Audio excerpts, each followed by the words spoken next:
Hi friends, welcome to RR சமையலறை. இன்றைக்கி நம்ம அடையும் அவியலும் எப்படி செய்கிறதுன்னு பார்க்கலாம் வாங்க. அதுக்கு அடிகனமான பாத்திரம் வச்சுட்டு ஸ்டவ் ஆன் பண்ணிக்கலாம்.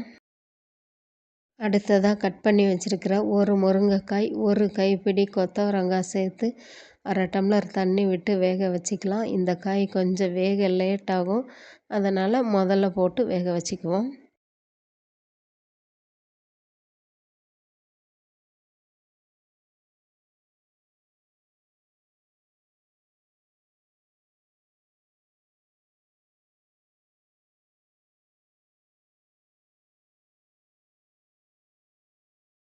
அடுத்ததாக மிக்ஸி ஜாரில் 2 பச்சை மிளகாய், அரை டீஸ்பூன் சீரகம், ஒரு கைப்பிடி அளவு தேங்காய், ஒரு கொத்து கருவேப்பிலை போட்டு தண்ணி விடாமல் மிக்சியில் அடித்து எடுத்துக்கலாம்.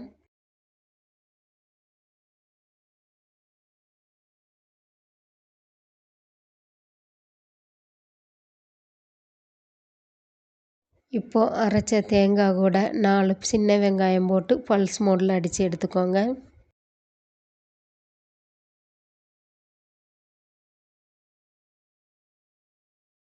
இப்போ பாருங்கள், முருங்கைக்காயும் கொத்தவரங்காயும் பாதிக்கு மேலே வெந்து வந்துடுச்சுங்க.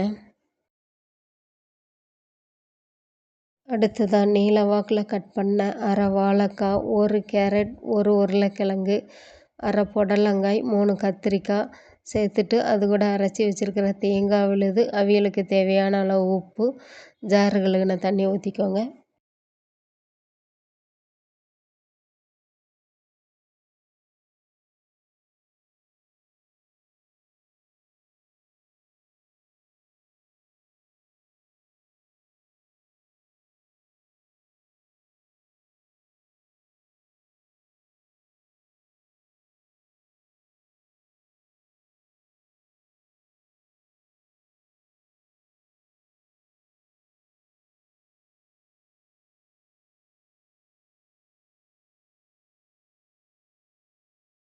இப்போது உப்பும் தேங்காயும் எல்லா காயில் படுற வரைக்கும் நல்லா கிளறி விட்டுக்கலாம்.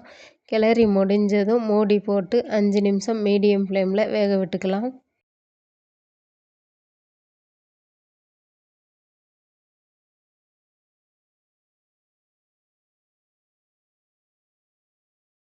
அஞ்சு நிமிஷம் ஆனதும் மூடியை ஓப்பன் பண்ணிவிட்டு ஒரு தடவை கிளறி விட்டு திருப்பியும் மூடி போட்டு 5 நிமிஷம் மீடியம் ஃப்ளேமில் வேக வச்சுக்குவோம்.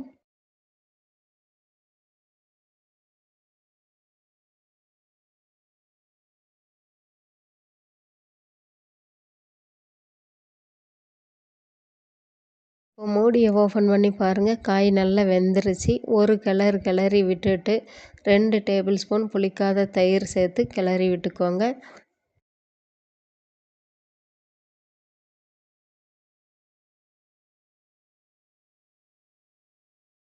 அடுத்ததாக 1 டீஸ்பூன் தேங்காய் எண்ணெய் சேர்த்துட்டு அது கூட ஒரு கொத்து கருவேப்பிலை போட்டு கிளறி விட்டு மூடி போட்டு 2 நிமிஷம் சிம்மில் விட்டுருங்க.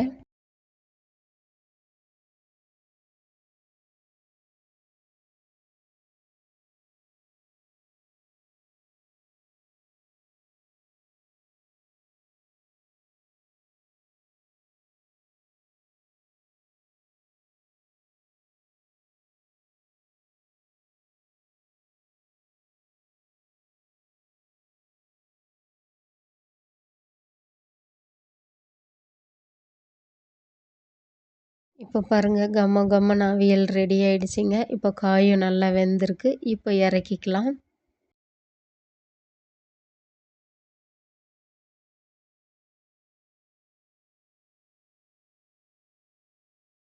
அடை தயார் பண்ணுறதுக்கு அகலமான ஒரு பவுல் எடுத்துக்கோங்க. 1 கப் கடலைப்பருப்பு போட்டுக்கோங்க. அது கூட 1 கப் துவரம்பருப்பு போட்டுக்கோங்க. 1 கப் பாசிப்பருப்பு சேர்த்துட்டு அது கூட 1 கப் இட்லி அரிசியும் 1 கப் பச்சரிசி போட்டு 3 டைம் வாஷ் பண்ணி எடுத்துக்கலாம்.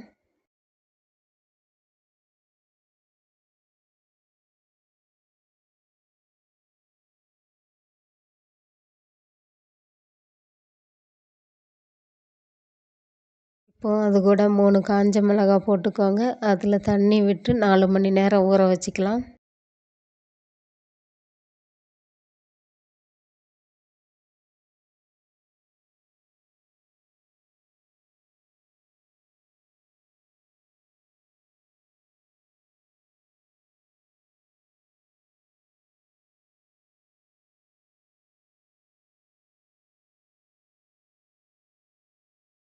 இப்போ 4 மணி நேரம் பருப்பு ஊறிடுச்சிங்க. இப்போ மிக்ஸி ஜாரில் இதை சேர்த்துக்கலாம். அது கூட 1 டீஸ்பூன் சோம்பு, 1 டீஸ்பூன் சீரகம், 15 பல் பூண்டு, சின்ன துண்டு இஞ்சி சேர்த்து தண்ணி விட்டு கொரகொரப்பாக அரைச்சி எடுத்துக்குவோம்.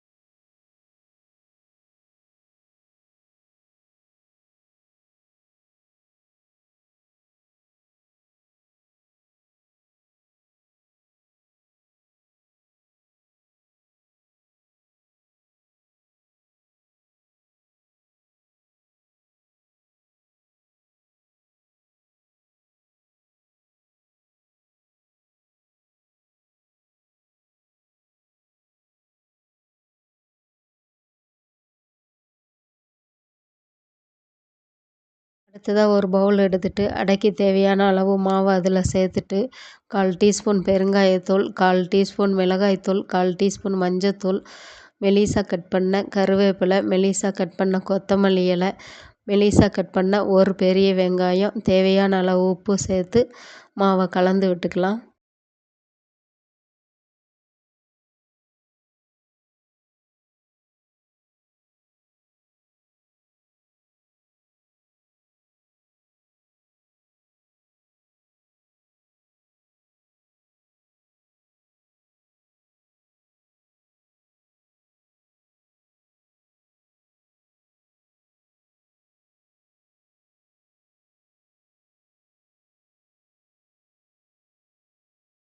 மாவு கெட்டியாக இருக்கிறனால கொஞ்சம் தண்ணி சேர்த்து கலந்து விட்டுக்கலாம்.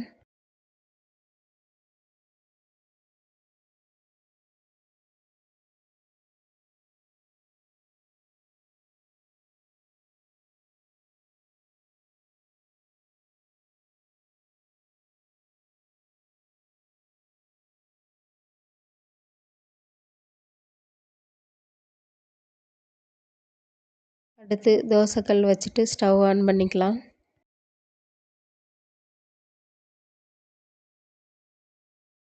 கல் சூடானது மாவை ஊற்றி பரப்பி விட்டுக்கலாம்.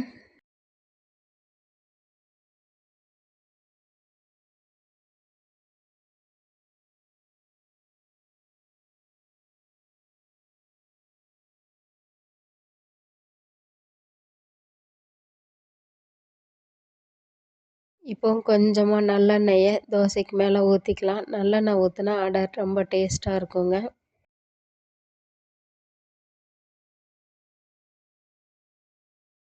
தோசை கொஞ்சம் வெந்து வர்ற டைமில் ஸ்பூனால் அங்கங்கே சின்ன சின்ன ஹோல்ஸ் போட்டு விடுங்க.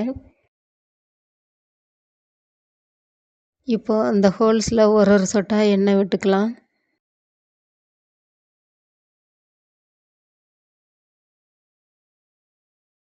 அடை வெந்து வந்திருக்கு. இந்த ஸ்டேஜில் திருப்பி போட்டுக்கலாம்.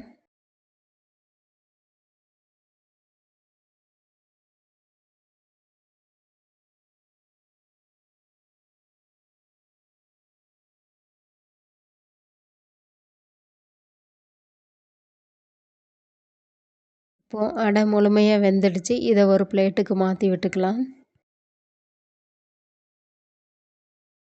இதே போல் அடுத்தடுத்த அடைகளையும் வார்த்து எடுத்துக்கலாம்.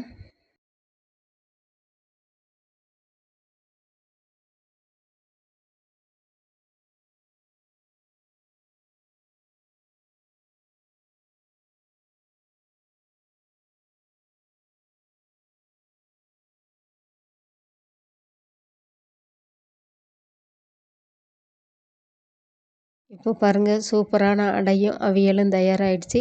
நீங்களும் செஞ்சு சாப்பிட்டு பாருங்கள். இந்த வீடியோ உங்களுக்கு பிடிச்சிருந்தால் லைக் பண்ணுங்கள், ஷேர் பண்ணுங்கள், கமெண்ட் பண்ணுங்கள், சப்ஸ்கிரைப் பண்ணுங்கள். தேங்க்யூ.